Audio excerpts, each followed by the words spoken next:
I don't know about you, but I got chills. Alex. You guys get chills in that song? I got chills. They're multiplying. And I'm losing control. You're the one that Dima wants. Ooh, ooh, ooh. Alex. Whatever. Give me one. Oh, you're the one that Dima wants. Ooh, ooh, ooh. Thank you.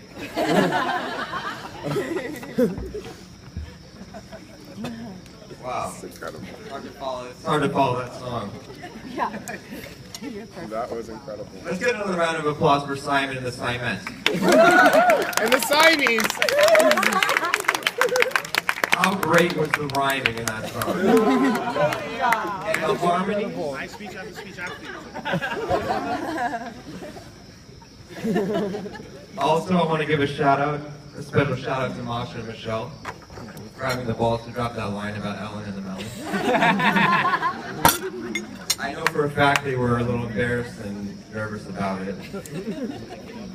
But as I told them when they brought me in for their speech consultation, there's nothing offensive in comedy. Also, there's no such thing as truth in comedy, so it's possible I just made up that line about bringing me in for a consultation. Maybe, maybe not. Simon, great job with the lyrics. If you know Simon, you should know by now that he loves his poems. Especially recently. Simon wrote a poem for Alex's birthday, a poem for his whack. For those that don't know what a whack is, which is probably most of you. Whacks are weekly emails that fantasy teams have to send as a punishment. Then there was the poem he wrote for Jan's wedding. Oh my God. Simon, I think you really, really missed your calling.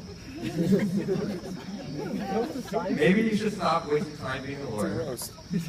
Get a job with Papyrus or American Greetings and start running birthday parties. Yeah! Yeah!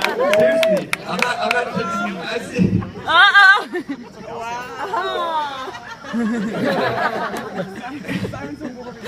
Can I get an applause for Simon's rhyming skills, please? Simon Ryman. GFK, Simon. GFK. Ryman. Ryman Simon. All right. Anyway, are you guys ready for another song? Woo! Oh, give me my Ray Bans. Evan has them. I'm kidding. Another song's for night. You know, this is a huge, huge day for me.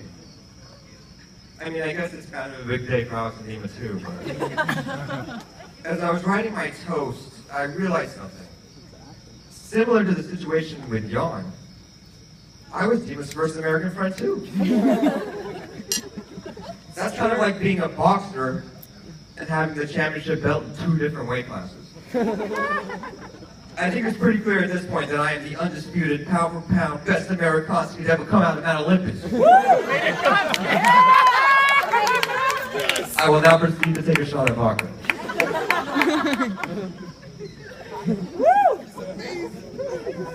Keep it going, Berg. You got this. I met Dima one day on the mountain while Dima was walking Sunny. And then we ended up going to elementary school together, which was, what, Dima, like 20? I think you told me that in 1993. 20 years ago. 20 years ago. God damn, we're old. No offense to the ORs in attention. Attendance. I see you, Susan and Sharky. I see you.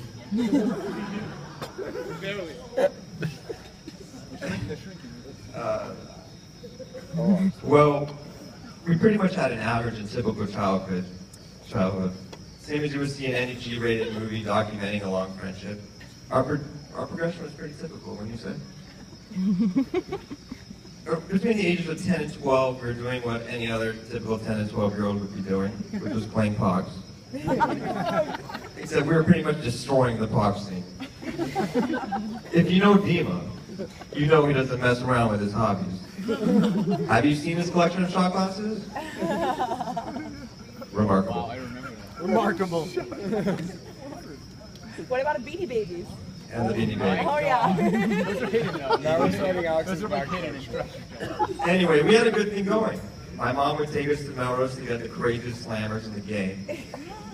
And Dima's grandpa, Vodek, would bring us incredible limited edition pogs.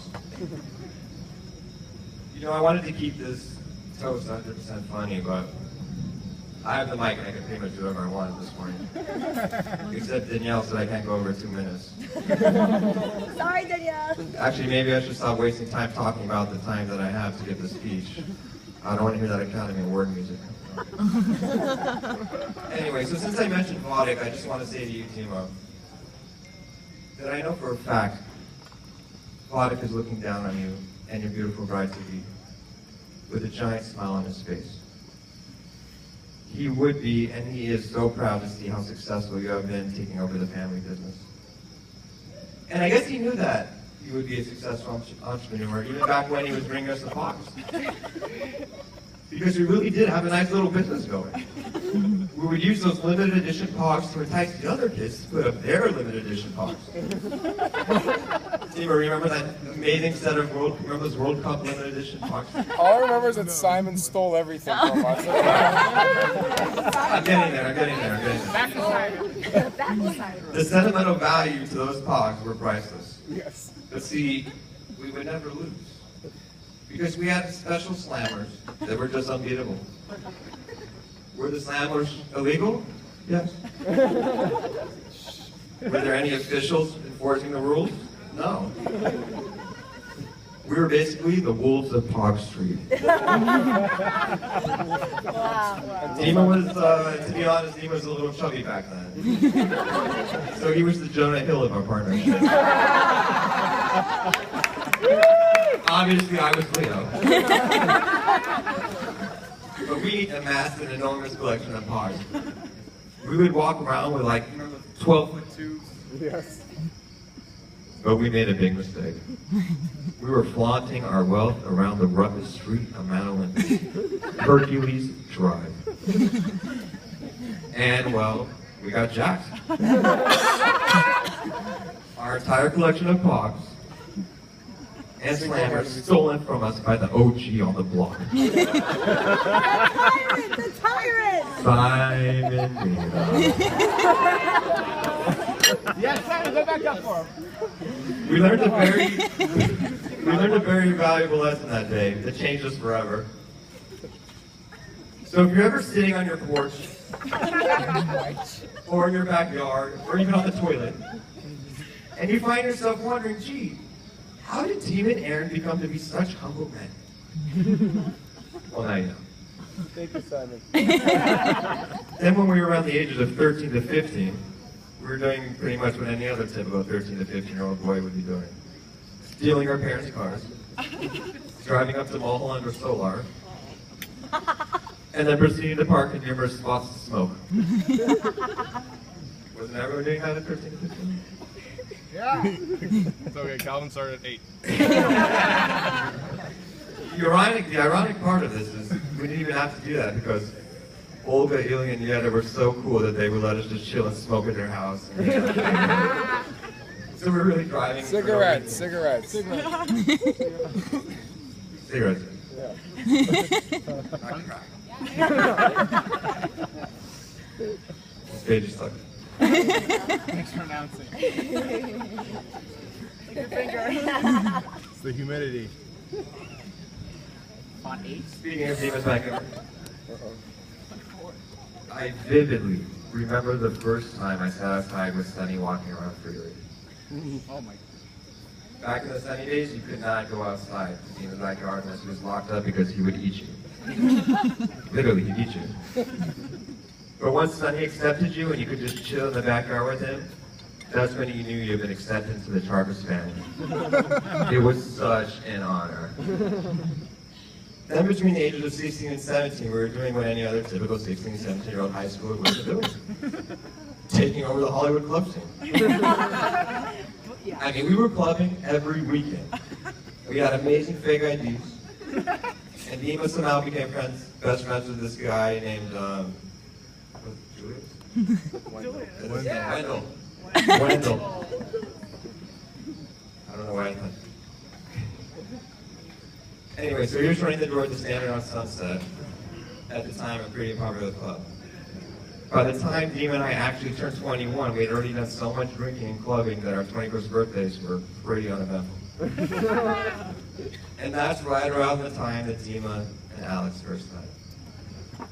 I didn't know Alex at that time other than she was an artist. And my mom's cousin had a painting of her, one of her paintings hanging in his house. And he nearly had a heart attack when I told him Alex was dating one of my best friends. I do remember thinking at the time that this was a great match. Dima's a very creative person, and he's kind of artsy. So I knew they would get along like a muckus and a fungus.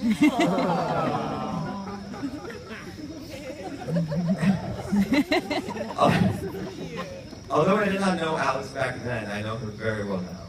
Alex, you are one of the kindest and most caring women I have ever known. Your selfless devotion to your family, friends, and to charities is inspiring. And I have the utmost respect for you. And my God, you are so beautiful. I actually typed 10 O's in the word so, because you're definitely a 10. Or as the Urban Dictionary would say, a dime piece. Now wink it out. Oh, I was supposed to read that. Let me try that again, You're such a dime piece. I'm so very proud to be able to officially call you my sister-in-law tomorrow. Dima, I love you to death, and I think you're a great catch. But man, did you get lucky with this one. Don't fuck this up, bro. You know what?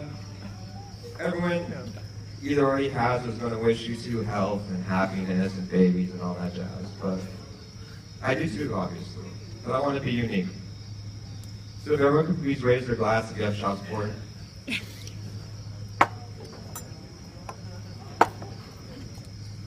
Repeat after me.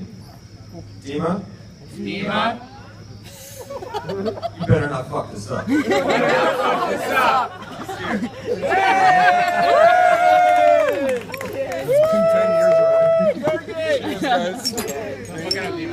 Who are you inviting up? Tonight, Dima fucking Berger, 2-minute time limit.